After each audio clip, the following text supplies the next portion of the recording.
Now they're messing with her family. They had a great relationship even though they worked together all the time.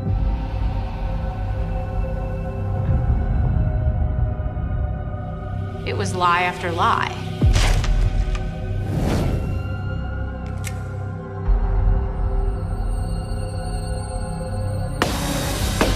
He has the traits of a sociopath. He's certainly a monster. And one of those is the narcissistic personality.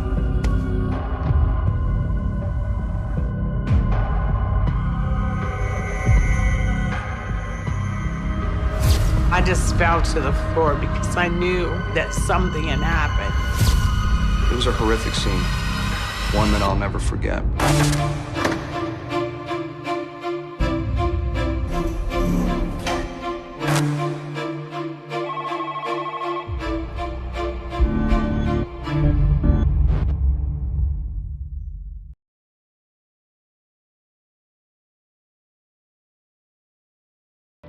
Tammy was born in Pennsylvania. She was a happy kid. Very energetic, rambunctious, had her own way to do things. Yeah, where we lived, I mean, we had animals, cows, pigs, chickens, turkeys, stuff like that. Big old garden. Very nice up there. Growing up, we did a lot together. We shared a bedroom. We walked a mile to school every day to the bus stop, and we were always together in that way. And we didn't have electronics back then, so we had to interact with each other, and we didn't have TV either. And the winter times are what stuck out to me the most, you know, 'cause always doing something out there, sleigh riding. We had a big old dog that pulled a big old Saint Bernard. You know, she would pull us around, you know, build snow forts out in the front yard there, and just, you know, Christmas times would have been our favorite time up there for me. And we were around a lot of family. We had a lot of aunts and uncles and cousins, so pretty good life up there.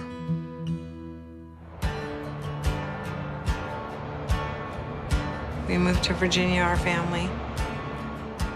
Tammy was very extroverted, made tons of friends. I had two.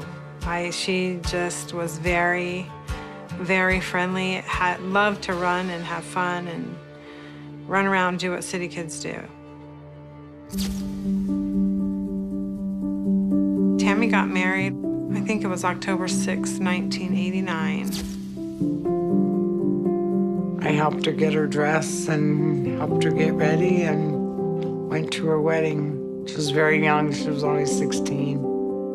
And they had 3 children. She had her first child previous to that. She loved her kids. Tammy loved being a mom to her children.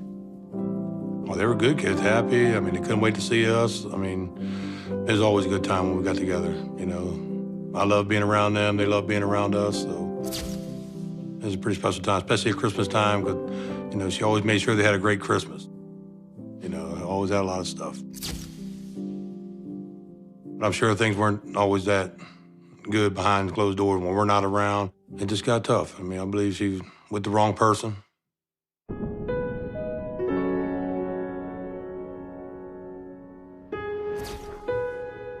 She was young and she had a rough start.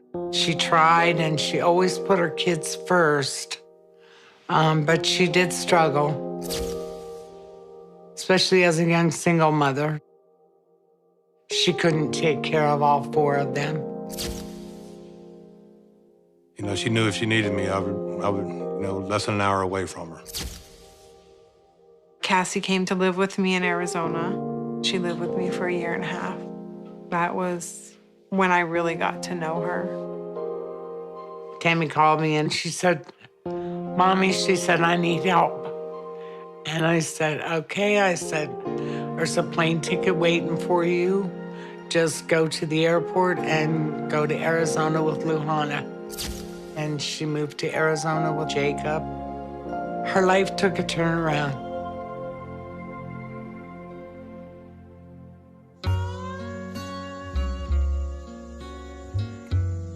In 2005, Tammy and Jacob came to live with me in Arizona. You know, I got to know my sister and got to have a really great relationship.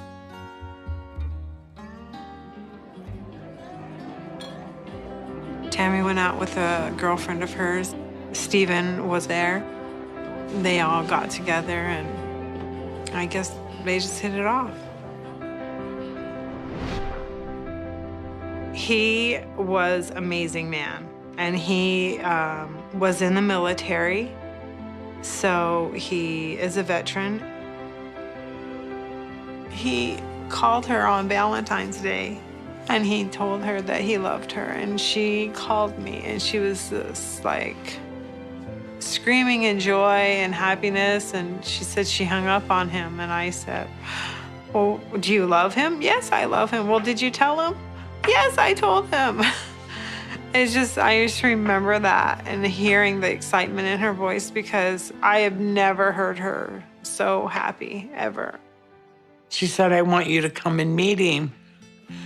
And I said, okay. So I flew down, and he was so respectful of me. And he was just so nice and so kind. And Tammy just was madly in love with this guy, Stephen. She called me and said, I want you to talk to somebody. And that's when she put Stephen on the phone, and we got introduced over the phone. You know, and I talked to him a little bit and told him what I was needing from him as far as taking care of my sister out there. And I was happy as long as she was happy. You know, I didn't know the fella at all, but I mean, all I did was hear good things about him. Tammy got hired at PureClean due to the fact that Stephen worked there, and he'd worked there for years.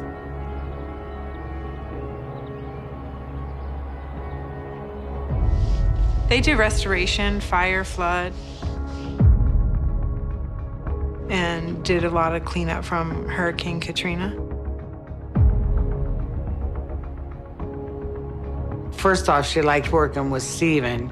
And second off, she liked doing things with her hands. She liked getting in and accomplishing and seeing what she did. She was happy with what she was doing, you know, going down there and doing, you know, demoing all the damaged drywall and all that kind of stuff. And she really liked it. If there was a disaster, she would go in and tear out walls or tear up floors so that the new beginning could start for the homeowners. She liked being able to help the people so that they could start their lives over. She loved the physical work of that, and she loved being with Stephen. They had a great relationship even though they worked together all the time. Tammy and I were very close. She would call me every morning. Hi, Mommy, I love you. I'm on my way to work, or, you know, I'm at work. I hope you have a good day. And, you know, she'd call me every day.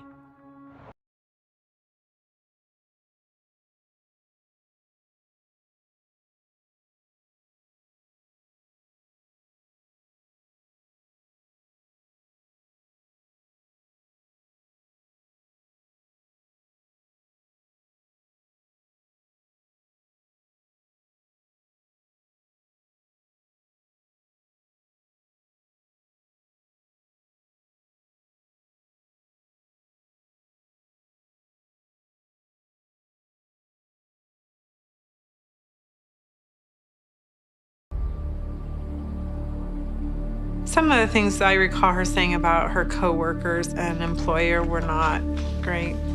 It wasn't an environment that she particularly liked, but she was with Stephen working, and they worked hard.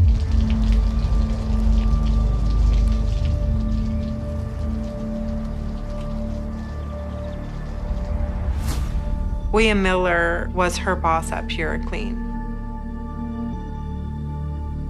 She'd call me every morning and she'd say, Mommy, I'm trying to work. Will you just tell William to leave me alone and stop picking on me?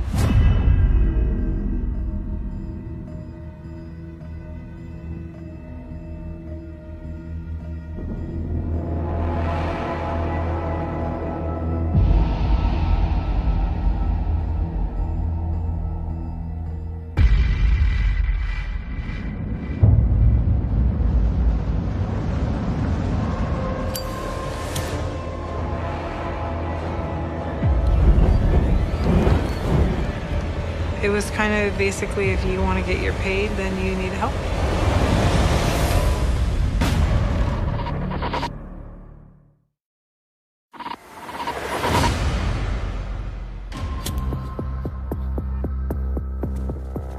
Stephen committed arson with William on William's home.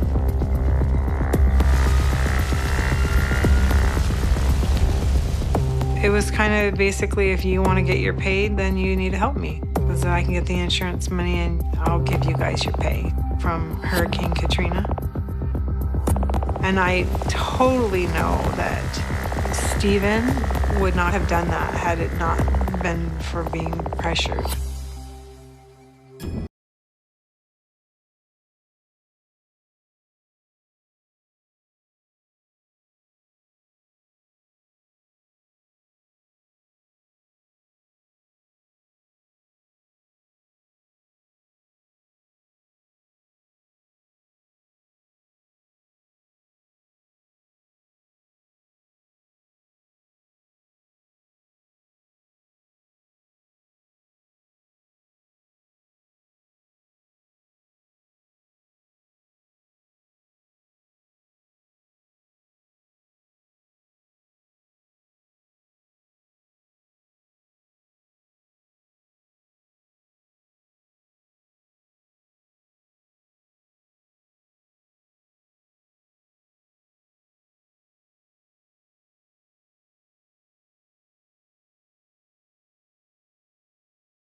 Tammy Lovell had contacted the Scottsdale Police Department in late November of 2005. She did so after learning that Stephen had participated in this arson with William Miller. She had prior contact with Miller. She had worked with him or for him at the Puro Clean business, and she was very concerned for her boyfriend. So she reached out to the Scottsdale Police Department, and that initiated an arson investigation. It was kind of a cat and mice game because Stephen was supposed to burn a bunch of stuff for the insurance, but they didn't. They put it in storage because Tammy was gonna get this taken care of. I don't believe she really confronted Stephen. She called the detectives on the arson case, and she dropped Stephen off at like Home Depot or something. And she went and she said, "I'll be right back." And she went and met the arson investigators, and then they approached Stephen. And that's how she did it. He cooperated with them because they knew he was in the military, and they said, you know the code. You need to, step up and do it, and he did. On November 30th of 2005, Scottsdale investigators approached Stephen Duffy after being contacted by Tammy Lovell. During this investigation, they learned that Stephen Duffy and William Miller had poured gas within William Miller's residence in Scottsdale and burned the property.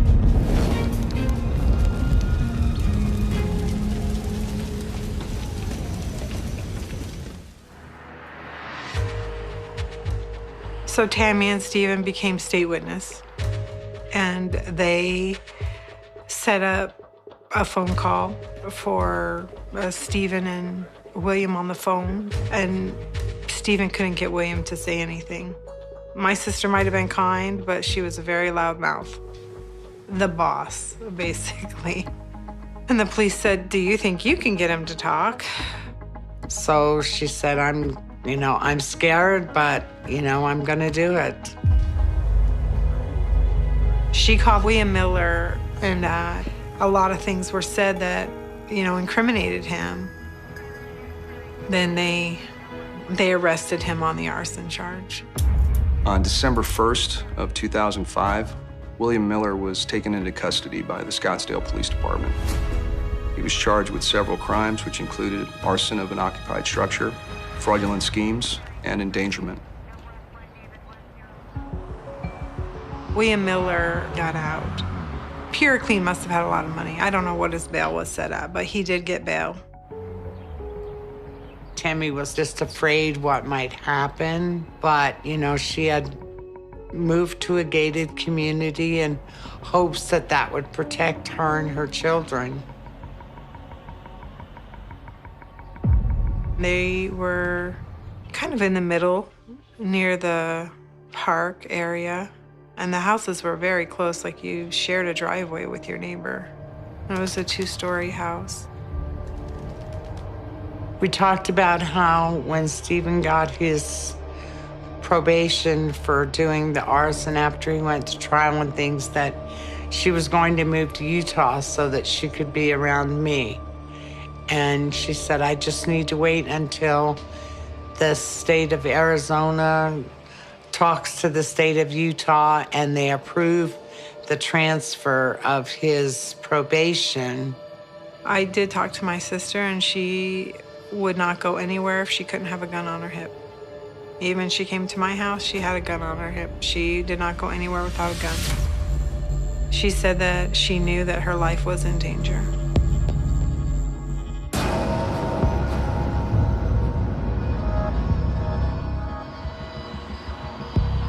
Both Tammy and Stephen had an issue with William Miller, and they were fearful of William Miller. They had told several family members that they were keeping guns by their bedside, and they were carrying guns as they left their residence because they were concerned that William Miller might try to hurt them.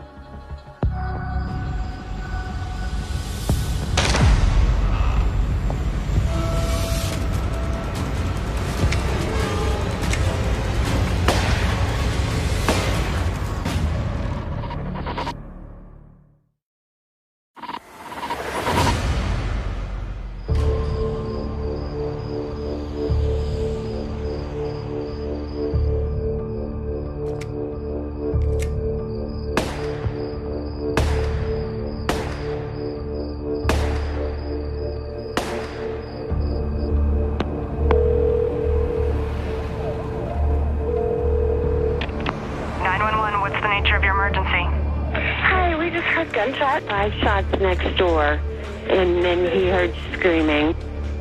Neighbors had been the ones that called 911 that night. Neighbors had heard gunshots ring out and screams from the home and reported it to police in the early morning hours that night. The officers responded to the scene. They attempted to make contact at the home, and no one answered. Since there was no contact from any of the residents in the home, a supervisor decided to call out the SWAT team.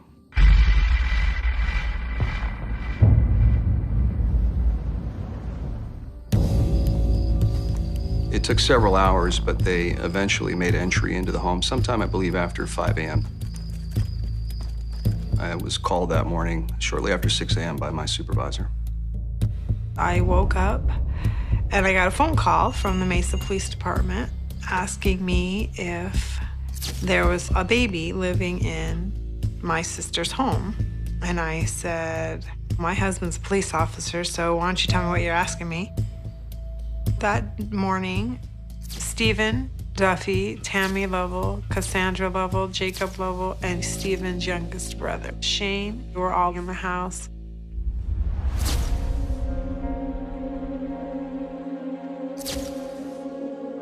I walked up a staircase, and I was immediately met with the body of Stephen Duffy. He had several gunshot wounds. I found Shane Duffy, Stephen's brother, lying on a bed. He had an obvious gunshot wound to his head. On the floor was Cassandra Lovell, and she had a gunshot wound as well. Within the southeast bedroom, as I opened the door, I saw Tammy Lovell on the floor. Within that room, I saw the body of Jacob Lovell. It was a horrific scene, one that I'll never forget. Here's Tammy protecting her little boy within that room. You know, here he is probably thinking his worst fears of the boogeyman, so to speak, being there. And that's the last thoughts he probably had before his death. This was unusual in that we had 5 deceased persons within the home. Obviously, in cases like this, sometimes you have a murder-suicide. It was difficult at first to assess if potentially there could be a weapon under one of the adults. As information started to come out, we eventually learned this was a quintuple homicide. We learned that the entire family that had been residing in that home were killed. We really just didn't know. Is this a murder-suicide, or is there a killer on the loose? I mean, it was a very scary time for the community because we didn't know.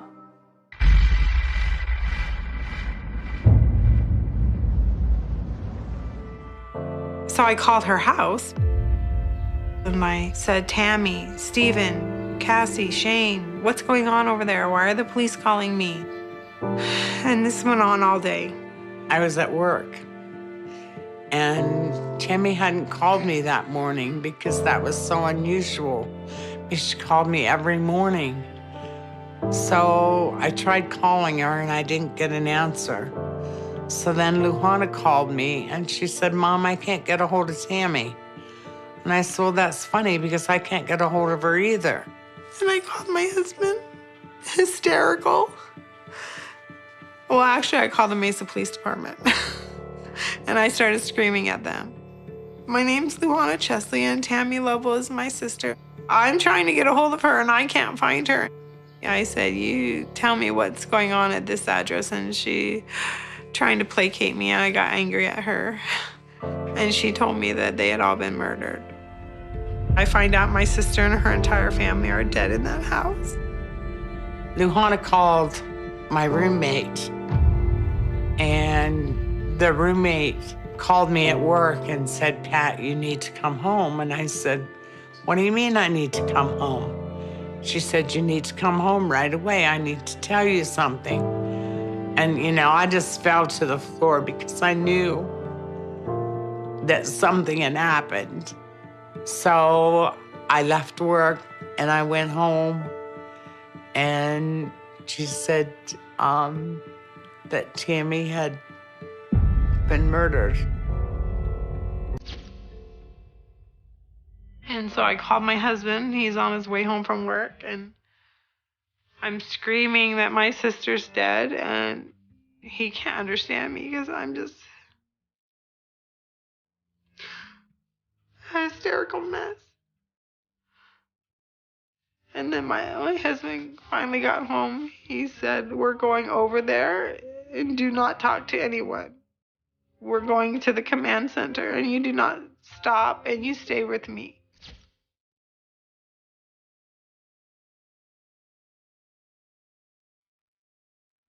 They took him into the command center while their lieutenant is outside talking to me, and he says, well, we really can't identify the people that were in the house. And that's one of the things that the lady on the phone said to me. And so I brought pictures of my nephew and my sister and my niece. I asked him if they suffered, and he said, no, they didn't suffer. And I said, any second that they heard someone else being killed, this is suffering to me. Couldn't believe it at first. No. You're walking around, you're packing a bag like you're gonna leave right now.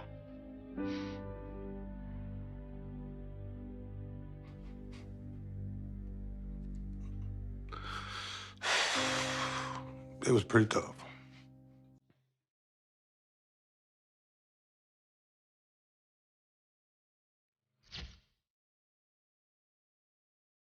I had never been inside a crime scene before with so many deceased persons. It was surreal to me to see 5 dead persons in close proximity to one another. It was evident that there were 2 different types of gun used. We found 40 caliber casings in addition to 22 caliber casings at the scene. My job was to spend the day at the scene and gather information, interview neighbors, and talk to the police. The most sad and shocking details of this was that there was children killed in this crime.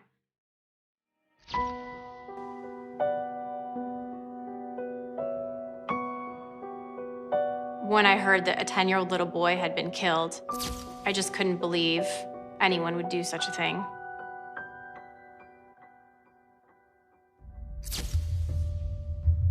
Besides our unit, we had detectives from various other units within the police department conducting interviews, canvassing the neighborhood, doing intel on the parties involved. There was a ton of resources utilized in this particular case. As the crime scene in Mesa was being processed, I learned that there was a third weapon involved. Although there were no shell casings, ballistics examiners found that there was 9mm evidence at the crime scene. In other words, somebody had been using a 9mm revolver when they attempted and did kill Stephen, Tammy, and the children. We didn't see any motive such as a burglary or maybe a drug-related crime. It seemed very personal. One of the victims, by the name of Stephen Duffy, had been involved in an arson in late November of 2005. He had a co-defendant, and the co-defendant's name was William Miller. Tammy Lovell was a witness in an arson case against her employer, William Miller. We spoke to a number of family members of both the Duffy and Lovell family. I recall Colin Duffy, who is Stephen Duffy's brother, had mentioned William Miller's name to us as well. In addition, Tammy Lovell's sister showed up at the crime scene, and several other family members were contacted by other detectives. We realized William Miller could potentially have some connection to this, and we developed more intelligence on him. The more information we learned about Mr. Miller, it was evident that he was a strong investigative lead early on in this case.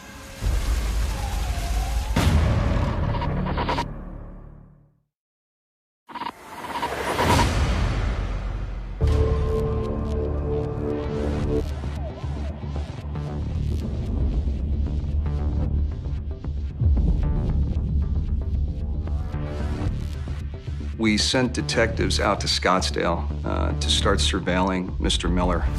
The difficult part was the logistics.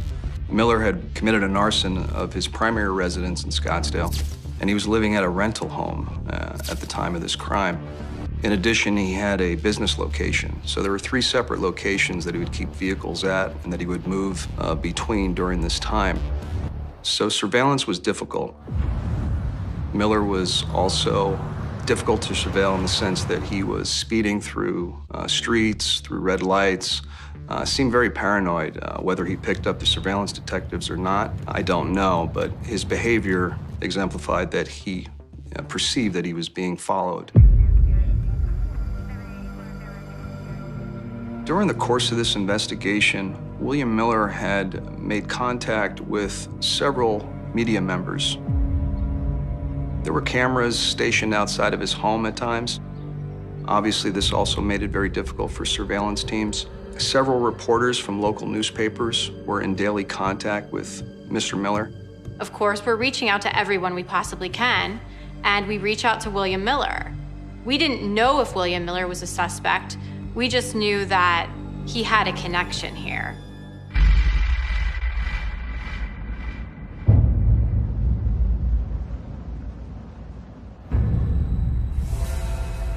The day after the murder, William Miller was at the Puro Clean Company. Miller reached out to the Phoenix Police Department on that date, which was February 22nd. It seemed that he was trying to say that his company or he himself was being harassed.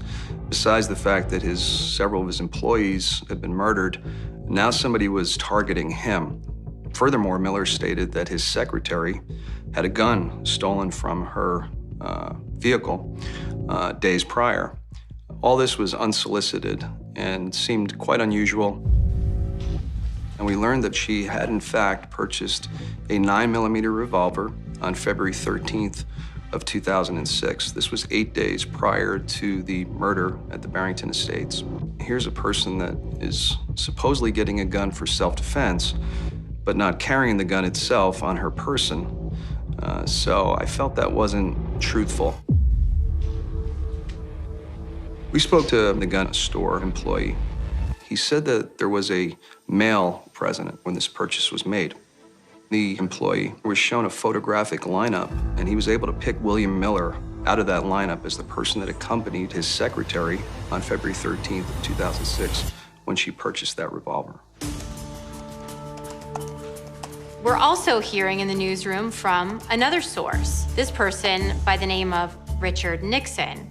Their email address was Not So Deep Throat.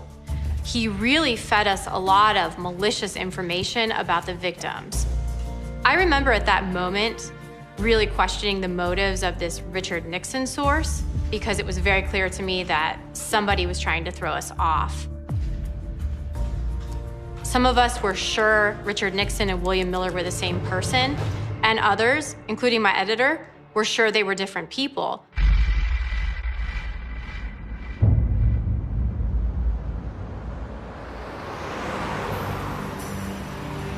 I was notified by my supervisor that William Miller had reported a burglary to his residence in Scottsdale, Arizona. He had contacted the Scottsdale Police Department and stated that upon returning home, he had found that the home had been burglarized, entered, and that water from a kitchen fountain was left on, damaging the floors and surrounding area.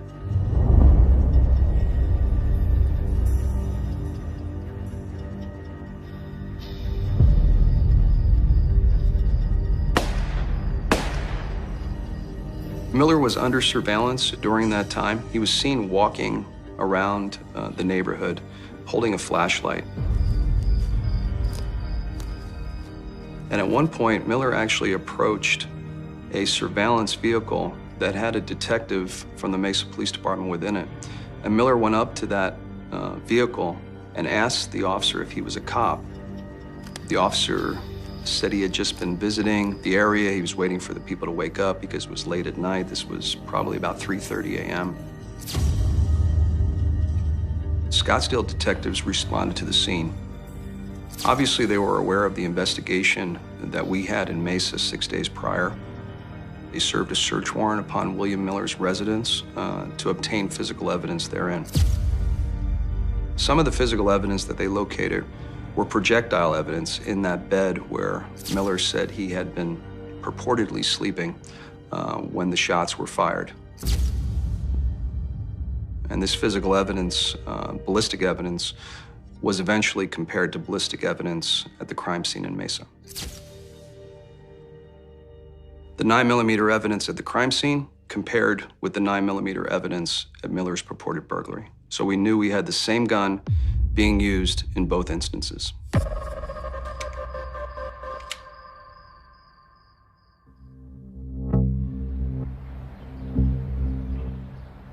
During the course of this investigation, I spoke to a number of Puro Clean employees. Some of these persons were not willing to speak. You know, as a journalist, you're always trying to be objective. You don't want to jump to any conclusions. But I can tell you, everybody was very uncomfortable around him. I'm sure it was a total nightmare working for him. Several of these employees eventually told us that they had been solicited by William Miller in the months prior to this murder, and they were asked to kill Stephen Duffy and Tammy Lovell. None of the employees went through with this. Some of them might have taken some money off Mr. Miller, knowing full well that they weren't going to do anything, but looked at it as an opportunity to make some extra cash. An employee told me that William Miller had used a grinder to cut up the revolver used in this murder, and Miller had dispersed pieces of this gun throughout the Paradise Valley Mall. The surveillance officer actually observed William Miller purchasing the grinder and apparently grinding the gun up. We were able to locate a piece of that gun within a water fountain at a food court area within the mall. The piece that we located was the largest piece, and it was subsequently examined, and they determined that it was consistent with that of a 9mm revolver. We actually figured out that our source, our anonymous source, Richard Nixon, and William Miller were the same person. The two reporters who had been speaking with these individuals were able to compare a voicemail and made the connection that they were in fact the same person. And that was a really chilling moment for them.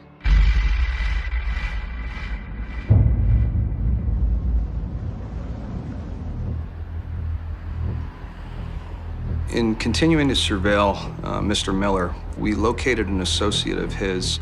This associate was asked to house sit at Miller's home the night of the murder. One of the most important things that the associate told us is that earlier that evening he had seen two firearms on the kitchen counter in Miller's residence. One of them he specifically identified as a .22 caliber pistol with a homemade silencer. At some point, Miller picked the .22 caliber weapon up and brought this associate out to his backyard. He fired one round in the backyard, and he told the associate, "Look, I can fire a weapon here in my backyard and nobody knows about it." And we subsequently served a search warrant on Miller's home that evening. We located one .22 caliber shell casing in his backyard. This shell casing was compared to the .22 caliber evidence we had at the crime scene, and we found a positive match.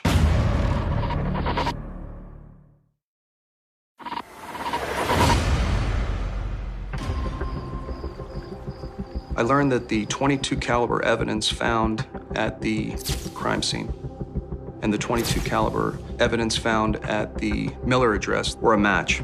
At that point, we had probable cause to arrest him for this murder.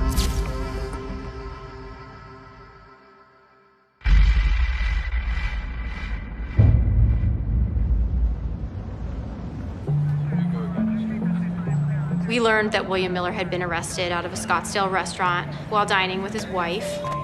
They'd enjoyed a lovely dinner, and then he came out the doors, and police were waiting to take him into custody. I saw it on the news. I saw him on the news being arrested. I saw that. I don't even know what I thought. I was just still stunned over what happened, so I definitely wanted to see him. You know, once we found out who it was, definitely would have liked to, had a chance to talk to him. They weren't gonna let that happen. After police arrested William Miller, we finally realized we had a suspect. We could treat him as a suspect. And so we started to look more heavily into him and his background. You know, he was a business owner, a small franchise owner of PuraClean, disaster restoration company. Ironically, did a lot of fire cleanups for a person who torched their own house. My impression of William Miller, once he was brought into the police station, was he seemed very arrogant, cocky type personality, somebody that, I could easily see playing out this whole scenario. He has like the traits of a sociopath, and one of those is the narcissistic personality, so yeah, definitely a narcissist, all about him. I subsequently booked him that night on 5 counts of first-degree murder. The ballistic evidence that we had located in his backyard that linked up to the murder scene, and based on the statements of the associate that had observed Miller firing this weapon in his backyard, this was all really pertinent information that ultimately led to his arrest. William Miller was trying to use the media to show that he was not involved. He was attempting to throw off the narrative and point to somebody else. This was a crime that shook and rocked the community of Mesa, and people came out to help. They donated funeral services. They donated money to the families. They really wanted to help and be involved in any way they could. The memorial was amazing. I mean, so many people were there, and it was, and the preacher, they were coming to my sister's house, and they sat down and had meetings with us, and, made us really feel, good, and then they pulled off an amazing service. It was amazing. Obviously, nothing can bring back the Lovell and Duffy family. It was a tragic, tragic event to have 5 people murdered in one home, in the sanctity of your home in the middle of the night. I mean, anyone's worst fears. The only thing we can do as a police department is attempt to do everything we can to bring the person responsible for a horrific crime like this to justice, and ultimately, that's what we did.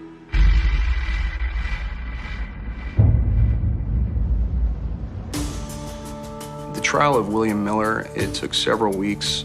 Miller was convicted by a jury. The jury in Arizona decides whether someone is put to death or not. And in this case, they decided to put him to death. There was no remorse whatsoever that I observed or heard from William Miller throughout this whole process.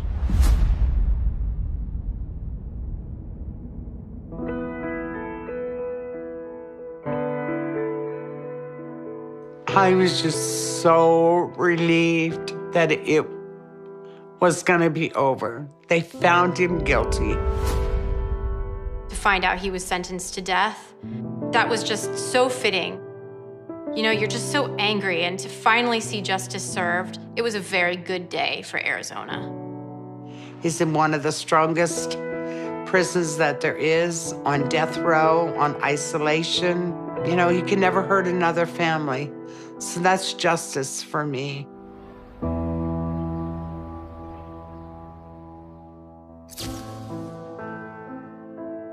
Everybody's healing in their own little way, stuff like that, but just don't talk about it a whole lot. I would tell Tammy, Cassie, and Jacob if I saw them today that I love them. And I'm sorry that I couldn't have stopped what happened to them. And Tammy, I love you and I miss you and those kids so much. But families are forever, you know. We're gonna be together in the next life.